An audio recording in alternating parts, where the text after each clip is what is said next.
अस्सलामुअलैकुम। आज हम 7th क्लास की मैथ का टॉपिक सर्कमफेरेंस ऑफ सर्कल पढ़ेंगे। तो सबसे पहले हमें पता चलना होना चाहिए कि सर्कल क्या है। सर्कल है a circle is a locus of moving point in a plane which is equidistance from a fix point.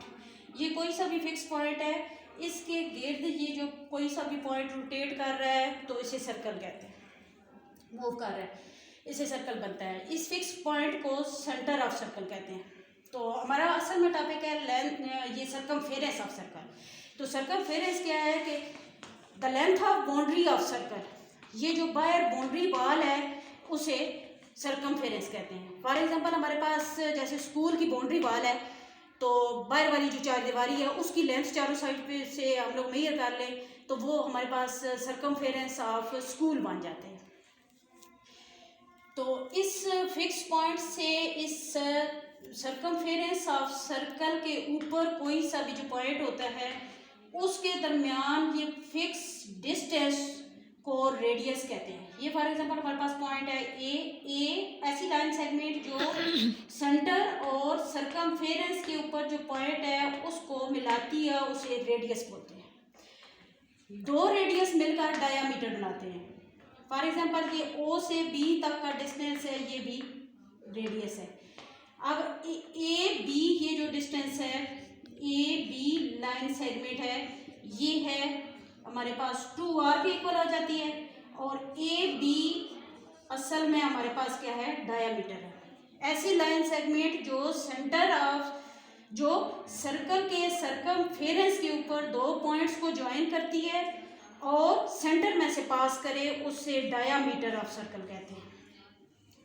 लेकिन ऐसी लाइन सेगमेंट जो सर्कमफेरेंस के सी डी हमारे पास दो पॉइंट्स हैं सर्कमफेरेंस के ऊपर, उसको जो ज्वाइन कर रही है लाइन सेगमेंट, उसे कोड बोलते हैं। अब सी डी कोड है, ये डायामीटर नहीं है।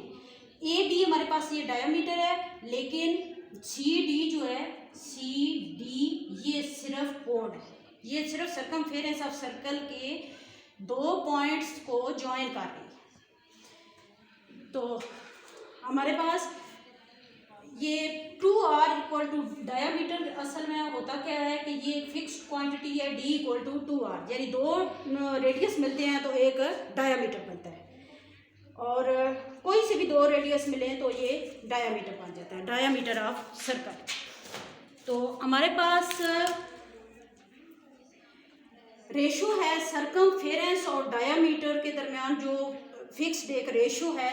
सर्कमफेरेंस ऑफ सर्कल को हम c से रिप्रेजेंट करते हैं और डायामीटर ऑफ सर्कल को d से।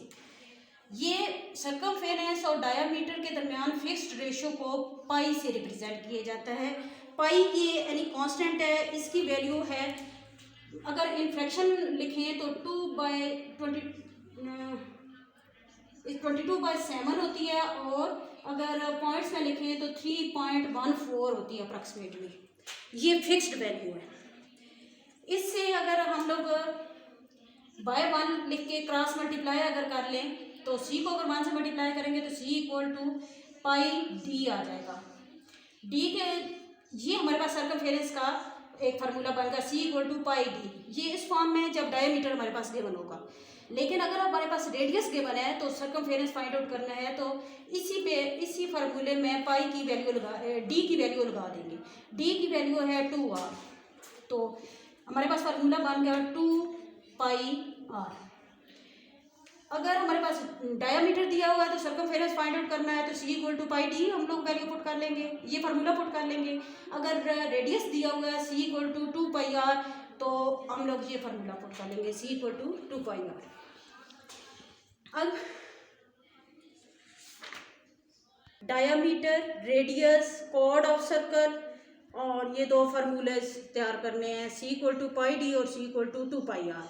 अगर क्वेश्चन में d दिया हुआ है तो सर्कमफेरेंस फाइंड आउट करना है तो इसका भी आंसर वही आएगा। अगर r दिया हुआ है, रेडियस ऑफ सर्कल दिया हुआ है, तो आप लोगों ने इस फार्मूले में वैल्यू पुट की है तो तब भी दोनों का आंसर सेम आएगा।